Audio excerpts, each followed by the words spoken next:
Move away from the Arab League for a moment to analyze the speech that was given by the Syrian President Bashar al-Assad for the first time in over a decade. We have once again with us Ibrahim Fraihat joining us here. He's an associate professor of conflict resolution at the Doha Institute. How significant was this moment, do you think? Well, there are many important points actually mentioned in his speech, and let me start with where he ended actually, with thanking the Crown Prince of Saudi Arabia. Right. This is how politics works. I mean, the enemies of yesterday are the friends of today. Saudi Arabia used to be the country that is taking the lead in removing the Assad regime from office, and now the Assad regime is thanking those who devoted huge resources to remove him from office. So this is how the politics or the new politics of the region working. Now, the other thing, he emphasized the Arab identity and the Arab identity of Syria, and linking that to the to the broader Arab region, which is again emphasizing the concept of that Syria and the Assad regime here being part of the larger group and the entire region.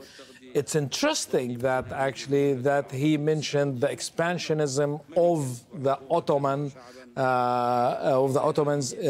referring of course to Turkey and Erdogan on that level, which is indicates that tension has been still continuing, right, despite the many attempts that were made in the past year or so is for Turkish-Syrian or Turkish-Syrian normalization, because there were made many statements and meetings. Foreign ministers were met in Belgrade and in several other places, but it seems that this track is not working yet, and that's why it was mentioned mainly in the Assad's regime. What I picked up on is that he also mentioned the New World Order. He mentioned that. And also, he did say that the Arab League Summit is a historic opportunity to address regional issues without foreign interference. What's behind that message? Exactly, which is the same message that appeared in all other speeches, and we were discussing earlier today, is that it seems that the major theme of this Arab League is that multipolarism and a new world order, and as a result, a new regional order. And for this polarity is that the Arabs can take or can secure a position in a multipolar system, world system. So it seems that this is the main theme that's guiding the whole thing. And of course, as a result, in order to pursue such kind of a theme, the assumption here on the level of the Arab presidents is to bring Syria or the Assad regime back to the region, back to the Arab League, and be part of this. So I think that's where the uniting or the common message among all. Now, whether this is going to succeed or not, this is a whole different argument. We don't know yet. It's yet to be seen. There are many challenges to this. Because also Bashar al-Assad in his speech, he mentioned the issue implied to the issue of financial support, development. Right. He referred to replacing chaos and war with prosperity, economic prosperity and development, which is, again, I think he's counting on being awarded or rewarded for what he did, in order to help him move into the new strategy. So I think that's basically the major points mentioned. Okay, Ibrahim Fraihat, thank you so much. We'll let you go for now. We appreciate your analysis. So earlier on, we heard from the Saudi Arabian Crown Prince Mohammed bin Salman. He was speaking at the Arab League Summit. Here's what he had to say. Let's listen in. We can't allow our lands to be a platform for conflicts. Enough with the conflicts that have crippled development in our region. It's with pleasure today that Dr. Bashar al-Assad, the president of Syria, is present here as the League of Arab States has handed down a resolution allowing Syria to resume involvement in our meetings. And we hope that this will contribute to the restoration of peace and security in Syria in order to lift up and resume its role in the Arab region for a better future for the entire region. Okay, so that's a live picture once again from Jeddah. Speeches still going on. That's the Syrian president, Bashar al-Assad, who we heard from just a few moments ago. He was giving his speech. We have with us Al Jazeera's senior correspondent, Hashem Ahelbarra, here on set. So, Hashem, what did you make of what we heard from the Syrian president? Well, when you listen to that speech by President Bashar al-Assad, it's a defining moment. It's the end of an era, the beginning of a new one. Right. I was in Sirte for the last Arab summit in 2010 before the Arab Spring. And the talk was about the need to reform the Arab League. Came the Arab Spring, which was a defining moment in the modern history of the Arab world. And we know what happened after that. Instability, violence in different parts of the world.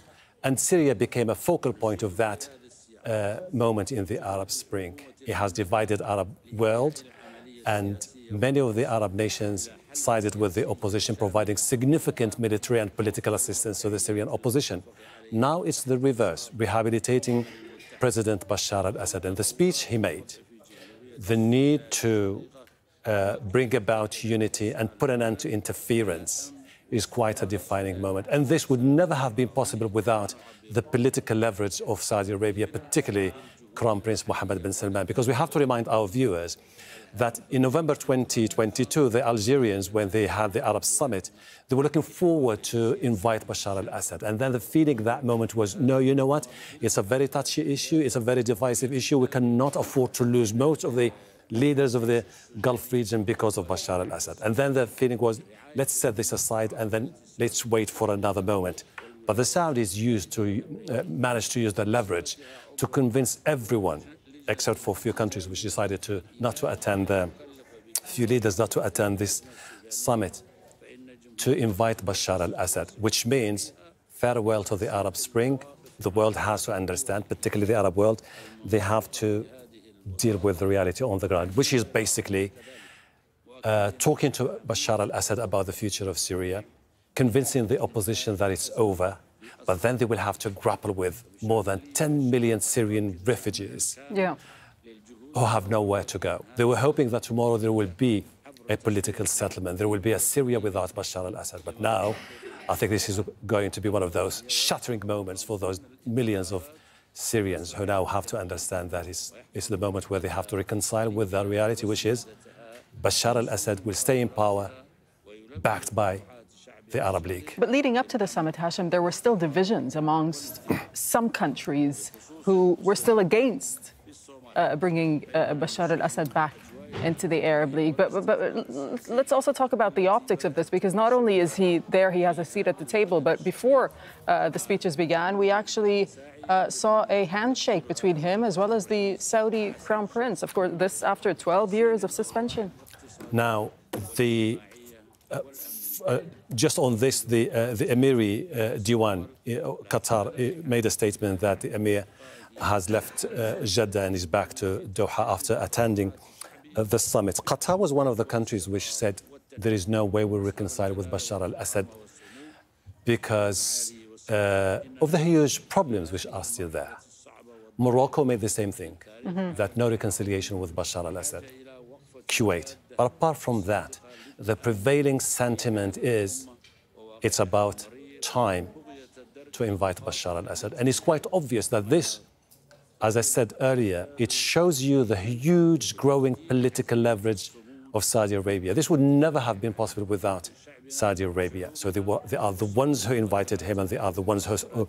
and this happened in Jeddah during an Arab League summit in Jeddah. What it means for the future.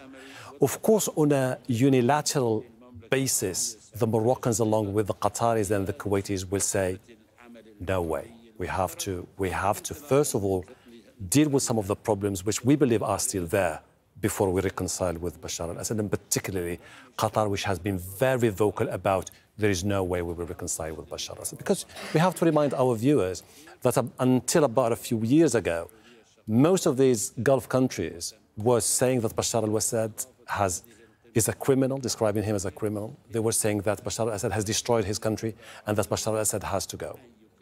They have teamed up with the international community and the Americans in particular on the need to create an environment that would pave the way for Bashar al-Assad to leave. Now they are telling people the reverse. They are telling them the opposite what they have been saying for quite some time, which is basically you have to understand that Bashar al-Assad stays in power. And by the way, it is prevailing sentiment to the point where the Turks themselves, one of the key arch rivals of Bashar al-Assad, are changing.